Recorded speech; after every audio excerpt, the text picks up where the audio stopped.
came from Lisbon, Portugal.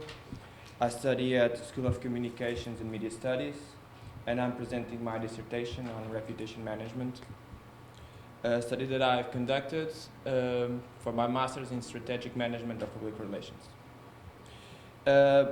I'll presenting the study. I'll start with the definition of the problem. I came from this question: can reputation of an organization operate as a protective shield against a sectorial crisis? I'll perform a literature review to create a theoretical background where I found three hypotheses. In a sectorial crisis, organizations with poor reputations suffer more pronounced negative effects on their financial and reputational value than organizations with best reputation. A second hypothesis: organizations with poor reputation do not recover as fast from the negative effects of a sectorial crisis over its financial reputational value as companies with better reputation. And a third hypothesis: in a sectorial crisis, organizations with worse reputation reach their worst financial or reputational moment of a crisis sooner than organizations with best reputation. For that, I conducted a case study to study this phenomenon in a real-life context. I studied the effects of the financial crisis of 2008 in the Portuguese financial sector. A study that has three main variables, two independent ones, reputation and the crisis, that impact the organizational performance, both financial and reputational. I conducted this study first because reputation is important, both from practice and academic point of view, because it has value, because it creates value for the organization, building relationships that are sustainable over time.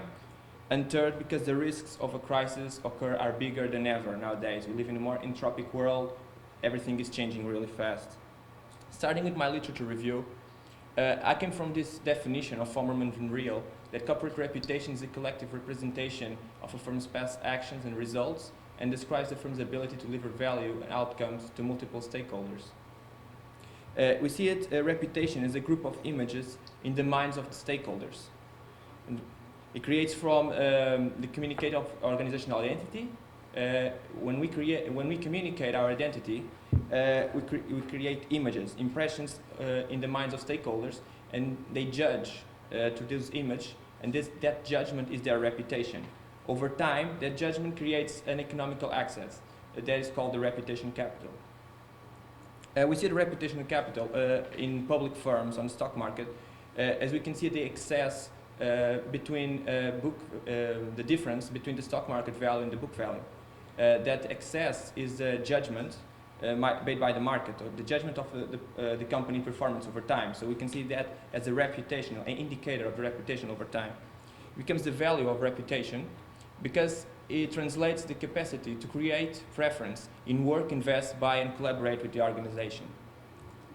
It works as an expectation of a guarantee of a determined performance. It's a valuable asset that must be managed. We do it in four main steps. First, a reputational audit to see where we are, where we want to go, and how we'll get there. And third, we create a reputational platform, a narrative that sustains all the communication of the organization, and then we implement it in the communications campaign. For last, we do reputation measurement. A lot of methods are used, like the RepTrack method, or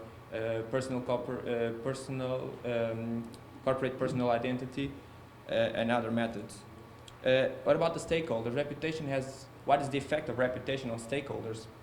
Well, reputation differentiates from other companies. It makes them unique. And what makes unique is an element of decision that influences the behavior of stakeholders towards the organization. It determines the degree of trust, it's based on the expectation, and it decreases the fear of a bad experience. That can make an organization more resistant to adverse situations, like a crisis. What is a crisis? We came with the definition of Coombs. That is the perception of an event not expected that treats the important expectation of the stakeholders, and they can have a serious impact on the organizational performance, can have negative consequences.